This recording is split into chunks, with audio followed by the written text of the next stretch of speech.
আসসালামু আলাইকুম, কেমন আছেন সবাই? দেশ এবং প্রবাস থেকে যারা ভিডিওটি দেখছেন আপনাদের সকলকে স্বাগতম। এখানে সামনে যে জায়গাটি দেখা যাচ্ছে এটি হচ্ছে সিরাজগঞ্জের সয়দাবাদ এলাকা। সড়কটির পিছনে যমুনা সেতু আর যমুনা নদীর অপর প্রান্তটি টাঙ্গাইলের ভুয়াপুর। সামনে এটি হচ্ছে যমুনা সেতুর পশ্চিম গোলচত্বর। এখানে সয়দাবাদ এই ইউনিয়নটি বাংলাদেশের রাজশাহী বিভাগের সিরাজগঞ্জ জেলার সদর উপজেলার অন্তর্গত একটি ইউনিয়ন পরিষদ। এটি 26.3 বর্গ কিলোমিটার এলাকা জুড়ে বিস্তৃত। এই সড়কটিকে উত্তরবঙ্গের প্রবেশদ্বারও বলা হয়। এখান দিয়ে বিপুল পরিমাণ যানবাহন চলাচল করে। ঢাকাতে প্রবেশ এবং উত্তরবঙ্গের বিভিন্ন জেলাতে যাওয়ার জন্য এই সড়কটি ব্যবহার করতে হয়, যার কারণে এই সড়কটিতে যানবাহনের চাপ বেশি, আর ঈদের সময় সেই চাপটি আরো বহুগুণে বেড়ে যায়। এই প্রান্তে রংপুর মহাসড়কের যে কাজ সেটি এখান থেকে শুরু হয়েছিল। এখানে মূল মহাসড়কটি 4 লেন এবং তার দুপাশে সার্ভিস লেন। বাম পাশে সার্ভিস লেনের এই অংশে দেখা যাচ্ছে কার্পেটিং এর কাজগুলো বাকি আছে।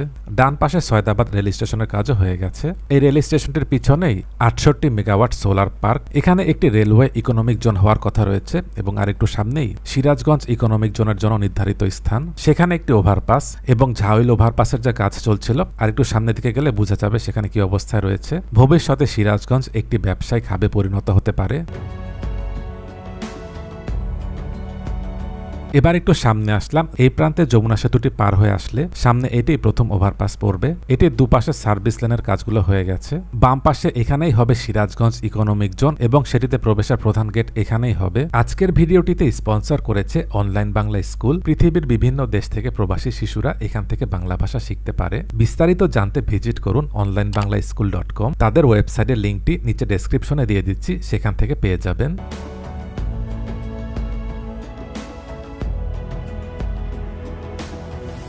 নিচের এই অংশে হবে ইউটার্ন। উপরের দিকে দেখা যাচ্ছে ঢালাইয়ের কাজ হয়ে গেছে, ডিভাইডারের জন্য কাজ চলছে, আর সামনের এই অংশে ঢালাইয়ের কাজটি বাকি আছে।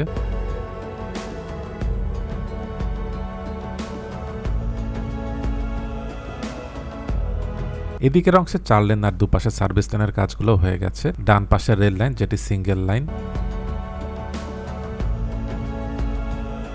সামনে এখানে আরেকটি আন্ডারপাস, এটির কাজ হয়ে গেছে। এখানে ডান পাশটি চলে গেছে সিরাজগঞ্জ শহরের দিকে।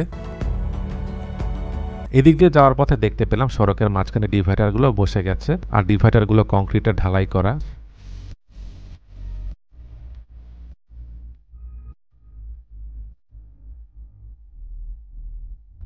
এবার একটু সামনে আসলাম। এটি হচ্ছে কড্ডা ওভারপাস। এটির কাজ অনেক আগেই হয়ে গিয়েছিল।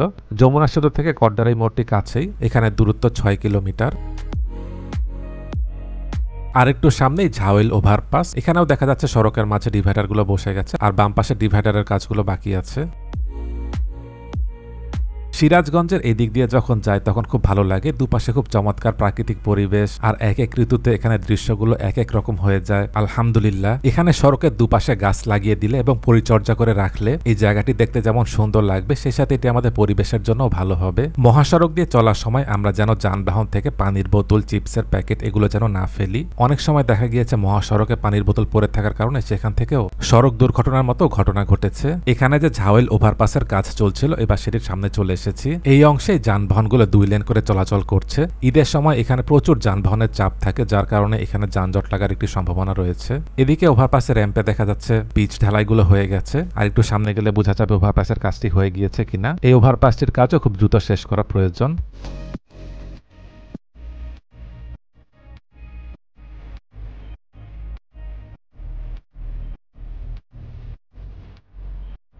এখানে বাম পাশের অংশে দেখা যাচ্ছে পিলারের উপর গার্ডার বসানোর কাজগুলো বাকি আছে। ঈদের আগে যদি এই অংশের লেনের পুরো কাজটি সম্পন্ন করে যানবাহন চলাচলের জন্য উপযোগী করা হয় তাহলে এই পথে চলাচলকারী সকলের জন্যই ভালো হবে।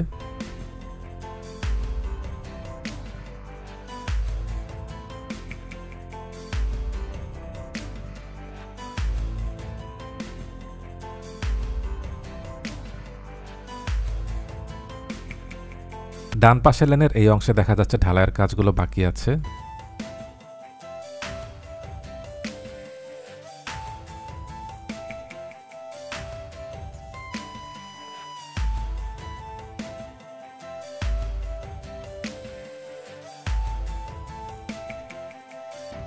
এখান থেকে হাটিকুমরুল মোড় পর্যন্ত যানবাহনগুলো 4 লেন করে চলাচল করছে, আর দুপাশে সার্ভিস লেনও হয়ে গেছে। এখানেও দেখা যাচ্ছে সড়কের মাঝে ডিভাইডারগুলো বসে গেছে। এবার একটু সামনে আসলাম, এখানে দেখা যাচ্ছে সড়কের ডিভাইডারের কাজগুলো বাকি আছে। সামনে এখানে আরেকটি আন্ডারপাস, এটি এখনো যানবাহন চলাচলের জন্য খুলে দেওয়া হয়নি। দুপাশে যে সার্ভিস ল্যান্ড সেখান দিয়ে যানবাহনগুলো চলাচল করছে।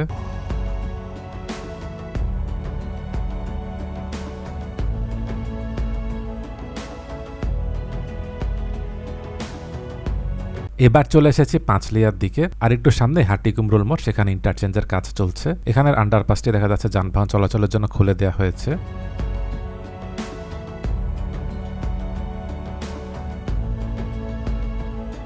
এটি হচ্ছে ট্রাক চালকদের জন্য বিশ্রাম, খাওয়া এবং ট্রাকের রক্ষণাবেক্ষণের জন্য নির্ধারিত স্থান। এটি দেখা যাচ্ছে এখনো চালু হয়নি।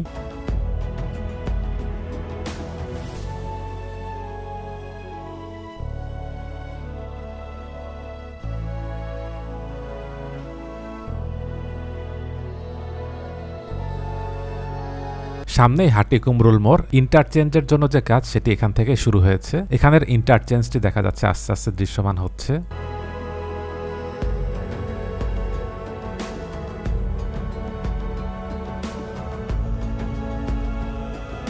এর আগের ভিডিওটিতে পুরো ইন্টারচেঞ্জটির বর্তমানে কি অবস্থায় রয়েছে সেটি দেখিয়েছিলাম। যারা সেই ভিডিওটি দেখেননি সেই ভিডিওটির লিংক নিচে ডেসক্রিপশনে দিয়ে দিচ্ছি, সেখানে পেয়ে যাবেন। এটি হাটিকুমরুল মোড়, মহাসড়কের ডান পাশটি বগুড়া হয়ে রংপুরের দিকে গেছে, সেখানে সড়কটি প্রশস্ত হচ্ছে। সামনের দিকটি চলে গেছে বনপাড়া, বাম পাশটি উল্লাপাড়া। ডানে এবং বামে এই দুটো অংশে হবে সার্ভিস লেন। যারা বগুড়া রংপুর থেকে যমুনা সেতুর দিকে যাবে তখন এই অংশ দিয়ে আসতে হবে, আর এই জায়গাটিতে একটি সেতু হবে।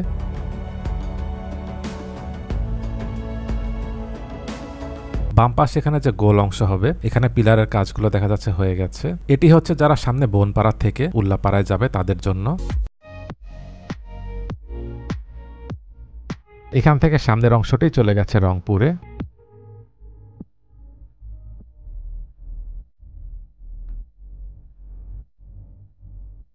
সামনে এখানে একটি ওভারপাস, এটি দেখা যাচ্ছে যানবাহন চলাচলের জন্য খুলে দেওয়া হয়েছে।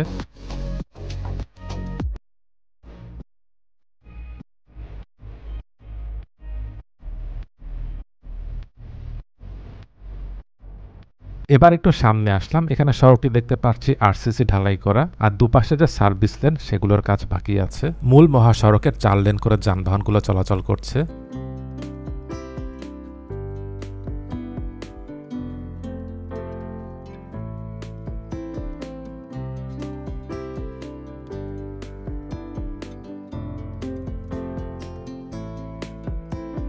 এদিকের অংশে দেখা যাচ্ছে সার্ভিস লেন হয়েছে, মূল মহাসড়কের ডান পাশের এই অংশে কাজ চলছে। আর একটু সামনে আরেকটি আন্ডারপাস।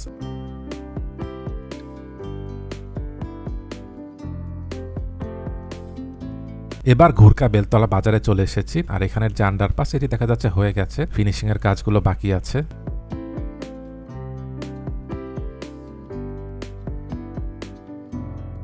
এবার একটু সামনে আসলাম, এখানে দেখা যাচ্ছে সড়কের মাঝে ডিভাইডারগুলো বসানো হয়েছে। টাঙ্গাইলের এলেঙ্গার থেকে রংপুরের মডার্ন মোড় পর্যন্ত এখানে সড়কের যে কাজ চলছে এটির দৈর্ঘ্য 190.4 কিলোমিটার।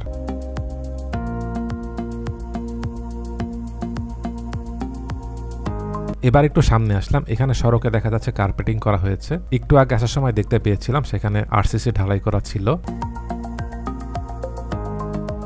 সামনে এখানে দেখা যাচ্ছে একটি ইউটার্ন করা হয়েছে।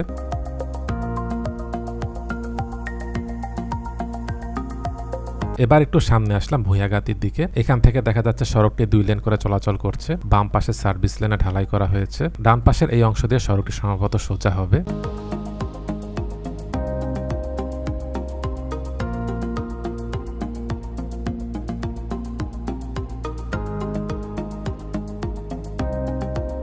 এবার ভুঁইয়াগাতি বাজারের স্থানে চলে এসেছি, এখানে আন্ডারপাসের জন্য দেখা যাচ্ছে কাজ চলছে।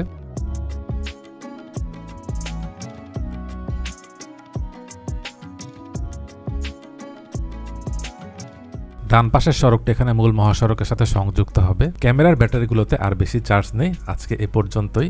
ইনশাল্লাহ পরবর্তীতে এখানের বাকি অংশগুলো দেখাবো। ভিডিওটি কেমন লাগলো কমেন্ট করে জানাবেন, ভালো লেগে থাকলে লাইক এবং শেয়ার করে অন্যদেরকেও দেখার সুযোগ করে দেবেন। দেশ এবং প্রবাস থেকে এতক্ষণ ধরে যারা ভিডিওটি দেখলেন আপনাদের সকলকে অসংখ্য ধন্যবাদ।